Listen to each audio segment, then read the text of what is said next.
30만원 못 갚아서 나체 사진 노출되고 유출되고 직장까지 잘렸다라고 하는 뉴스가 있더라고. 불법 사채에 돈 빌려서 이제 곤욕을 치렀던 사람의 이야기입니다. 무리하게 삶을 살려고 했던 건 아니겠지만 사채까지 썼다라는 건 정말 궁지에 몰렸다라는 겁니다. 근데 사람들은 그렇게 얘기합니다. 목에 칼이 들어와도 사채는 쓰면 안 된다고. 왜 그렇게 극단적으로 되게 엄하게 이야기를 하는 걸까요? 사채라고 하는 건 사람들이 아니다 라고 저는 생각합니다. 그냥 끝까지 뼈까지 발라먹으려고 하는 그런 악인들이 이제 돈벌이 수단으로 하는 게 사채다 라고 저는 보는 거고요. 결국 그 사채까지 쓸 정도로 궁지에 몰렸다라는 건 이제 눈에 보이는 게 없으니까 그냥 오늘만 견디면 된다 뭐 이런 심정으로 아마 빌리지 않았을까 라고 생각합니다. 근데 너무 좀 안일하게 너무 좀 쉽게 생각했던 탓에 이제 그렇게 되게 큰 곤욕을 치르는 거죠. 목에 칼이 들어와도 밥을 굶는 한이 있더라도 이 자기 새끼가 배고프다고 칭얼대더라도 무슨 일이 있어도 사채는 쓰면 안 된다. 사채 쓰면 그냥 내 신장하고 간하고 자식 새끼 전부 다 팔아먹는 거다 라고 생각할 정도로 매우 우려스러운 일이다 라고 생각해야 될 것 같습니다. 그 정도로 심각하게 신중하게 생각하고 이제 사채를 이용해서 돈을 빌릴지 말지를 결정하는 게 맞다라고 많은 사람들이 이야기합니다. 그 정도로 지금 상황이 안 좋다라는 거죠. 돈 30만 원이 없어서 저렇게까지 했나 뭐 이런 얘기도 할 수 있죠. 근데 인터넷 뱅킹이나 주변 사람들한테나 여러 곳에 얘기하고 또 얘기하고 그런 것에 정말 더 이상 빌릴 데가 없어서 아마 쓰지 않았을까 라고 추정은 하는데요. 그럼에도 불구하고 안 된다라고 이야기하고 싶은 거고 제 얘기가 아니라 많은 사람들이 그렇게 이야기할 정도다 라는 겁니다. 그만큼 상황이 지금 안 좋구나 라는 생각도 들고, 다른 한편으로는 너무 세상 살아가는 걸 안일하게 생각해서 그렇게 걸려들어서 정말 소중한 것들을 다 잃어버리는 그런 상황까지 내몰리는구나 라는 생각을 했습니다.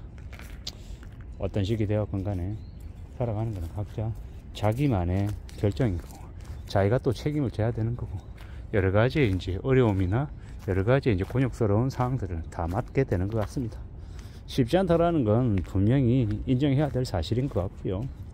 사채업자들에 대한 무지막지한 그 사채업자들 때문에 정상적인 이들이 대려 손가락질 받고 되게 나쁘게 묘사되는 경우도 있는 것 같습니다. 앞으로 우리가 살아가면서 만나게 될 무수히 많은 일들 중에 하나가 이런 일들인 것 같습니다. 어제 오늘 이야기가 아니죠. 저도 이제 뭐 다큐나 이런 것들 보면, 시사 프로 같은 거 보면 되게 골 때리는 게, 되게 신체 건장하고 잘생긴 남자애가 이제 자기 아랫도리 까고 주요 부위를 노출시키고 얘기합니다. 형님 성실하게 갚을게요, 이런 개소리 하면서 영상 찍어서 사채업자한테 넘깁니다. 그래 놓고 50만원 100만원 빌려요. 정신이 나간 거죠. 아무 생각 없이 그냥 그런 거 찍어서 보내는 겁니다. 그걸 담보라고 해서. 그러고 난 이후에 돈 안 갚으면 어떻게 됩니까? 자기가 찍었던 그 영상이 자기의 지인들, 아는 사람들, 모든 사람들에게 다 까발려지는 거죠. 그러면 그 사람이 맺었던 그 인간관계 안에서 살아갈 수 있겠냐고요. 못 살아가는 거죠. 얼마 전에는 그 미혼모가 이제 극단적인 선택을 했다고 뉴스에 나온 걸 봤습니다. 이제 자기의 딸아이가 다니는 이제 유치원인지 초등학교인지 거기에다 이제 다 뿌려버린 거죠. 그러다 보니까 어떻게 됐습니까? 그 미혼모가 도저히 답이 없어서 그렇게 나쁜 선택을 하게 됐던 거죠. 그런 일들이 이제 앞으로 비일비재하게 벌어질 거다라고 봐야죠. 저도 잘은 모르지만 우리의 부모 세대 때까지만 해도 이웃에서 누가 살고 있고 형편이 어떠하고 어떻게 지내는지를 알고 있었기 때문에 좀 도와주는 그런 분위기도 있었다고 하지만, 지금은요 그런 거 일도 없죠. 다 개인주의인 거고, 다 개개인이 알아서 살아가는 거고, 아무도 도와주지 않고 관심 가지지도 않고요.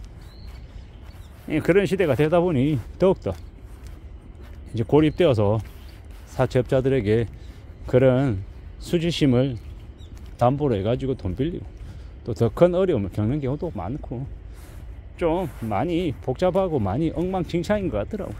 이러한 시대에 우리가 살아가고 있습니다. 어떻게 살아낼 수 있을까요? 어떤 삶이 우리에게 가능할까요? 많은 생각들이 안 들 수 없다라는 거예요. 앞으로도 아마 이와 유사한 일들은 계속 벌어질 거다라고 봐야 되고, 그래서 더욱더 뻔하지만 드리는 말씀이 돈 무서운 줄 알아야 된다는 거. 그리고 내가 돈이 필요하면 어떤 식으로든 피땀 흘려가지고 돈을 벌어서 써야 된다라는 거죠.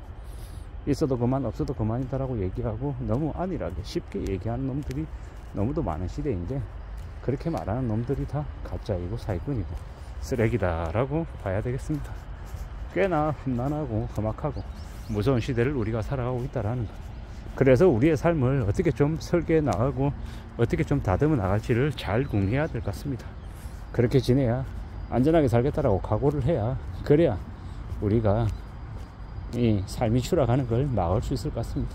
꽤 무서운 시대, 꽤 잔인한 시대에 우리가 살고 있다라는 거. 함부로 돈을 우습게 생각하면 안 된다라는 겁니다.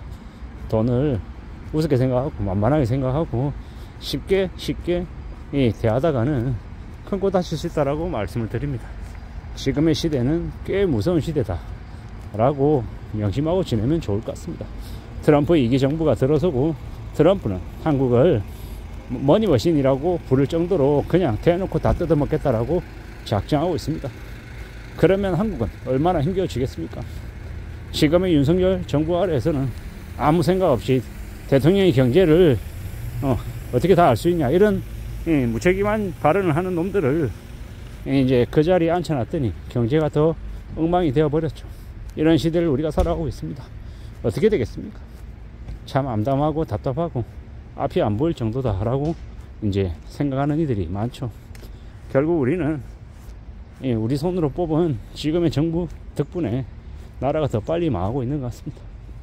앞으로 더 정신 차리고 살아야 되고, 앞으로 우리가 겪게 될 최소 5년 이상의 이 힘겨운 시간들을 어떻게 감내하고 어떻게 헤쳐나갈지를 잘 궁리해야 될 것 같습니다. 정신을 좀 바짝 차리고 지내야 될 것 같다라는 말씀을 드리는 겁니다. 사는 게 참 쉽지 않은데 이때까지 너무 흥청망청거리고 너무 여유 부린 건 아닌지 한번 좀 자기 자신들을 되돌아볼 필요도 있는 것 같습니다.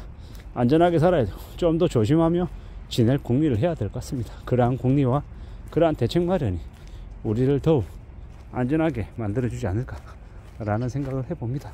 천천히 조심조심 하루하루의 일상을 감사하며 잘 지내야 될 것 같습니다. 이상입니다.